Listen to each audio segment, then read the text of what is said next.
دارم از شهر دارالسلام حرکت میکنم میرم به سمت غرب تانزانیا و هوا کماکان داغ هستش. البته فصل بارندگی هم شروع شده و امکان بارندگی در طول روز وجود داره.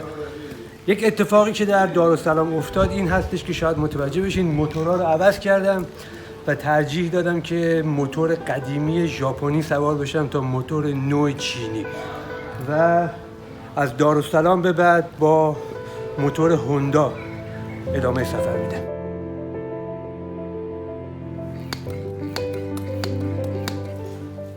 موتورها رو کنترل و اسبابها رو بار موتور کردم، کاری که هر روز قبل از حرکت باید انجام بشن. حدود 80 کیلو بار داریم و اونها رو به طور مساوی روی موتورها تقسیم میکنم. قبل از حرکت این کار باید به طور دقیق انجام بشه که در حین رانندگی دچار حادثه نشیم.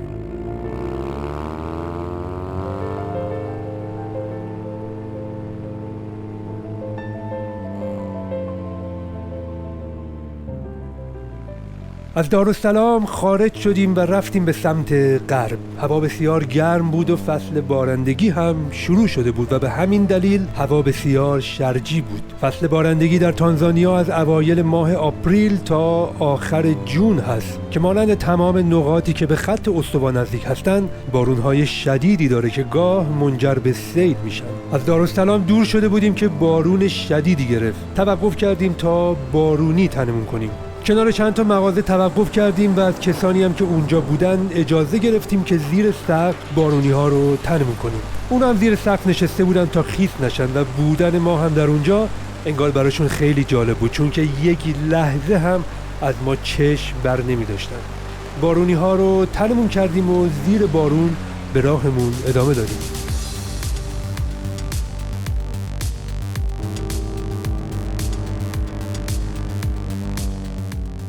هرچند دارالسلام دور می شدیم طبیعت هم کوهستانی می شد و از گرمای هوا هم کمی کاسته می شد، ولی کماکان هوا گرم و شرجی بود. تانزانیا در نیمکره جنوبی واقع شده و دارای دو فصل هست، فصل خشک و فصل بارونی. به منطقه‌ای رسیدیم که سرسبز بود و کنار جاده هم مزارع ذرت به چشم می‌خوردن. وارد دهکده‌ای شدیم که عده‌ای دستفروش بلال می‌فروختن.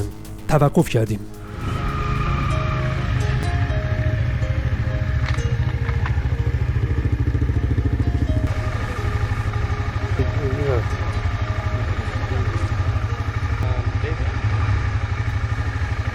کنار جاده اینجا دارن بلال میفروشن و این منطقه ظاهراً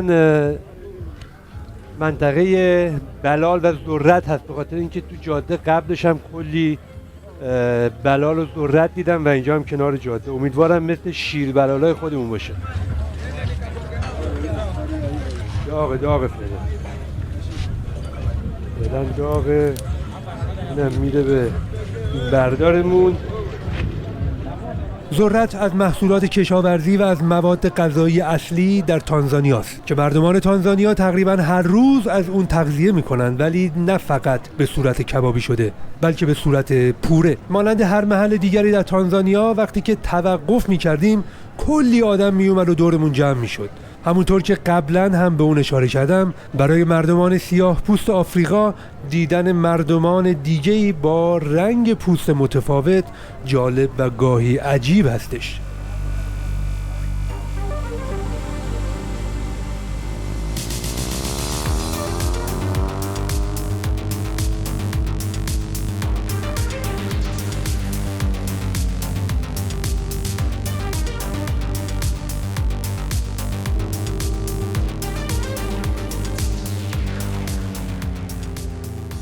کنار جاده سازه گلی نسبتاً بلندی رو دیدم. نگه داشتم تا که نزدیک تماشاش کنم. حدس می‌زدم که متعلق به موریانه ها باشه. از یه چوپان که از اونجا رد می‌شد پرسیدم که این سازه چی هست.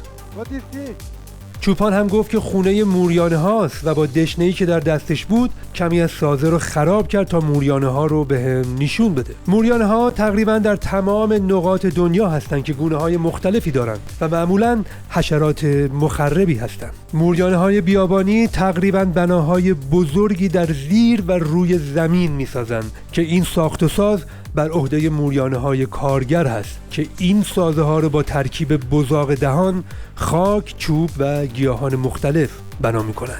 این سازه توسط این موریانه درست شده و انسان تنها موجود کره زمین نیست که سازه درست میکنه. این همچین سازه به این بزرگی هم توسط موریانه ها درست شده. واقعا جالب و زیباست.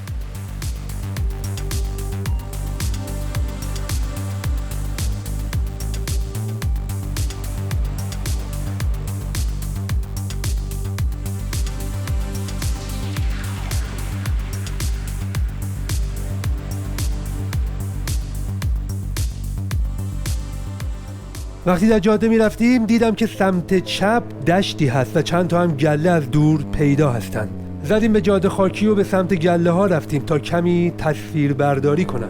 وقتی توقف کردیم 2 تا پسر نوجوان هم اومدن به سمت ما. از قبایل ماسایی بودن. خیلی با احتیاط نزدیک شدن. برای آشنایی 2 تا آب نبات بهشون دادم. میخواستم پهپاد رو برای تصویر برداری هوا کنم. اون 2 تا نوجوان هم کمی ترسیده بودند و رفتن عقب. وقتی پهپاد بلند شد رفتن عقب‌تر. هم ترسیده بودن انگار و هم لبخند به لبشون بود. ظاهراً براشون خیلی جالب و عجیب بود.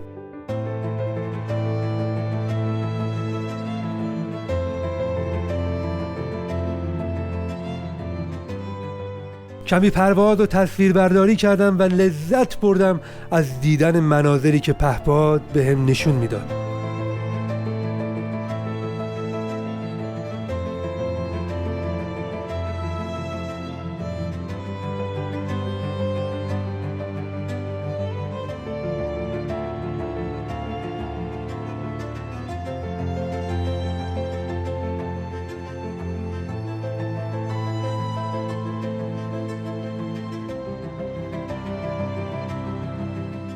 وقتی پهپاد برگشت 2 چوپان دیگه هم به جمع ما پیوستن.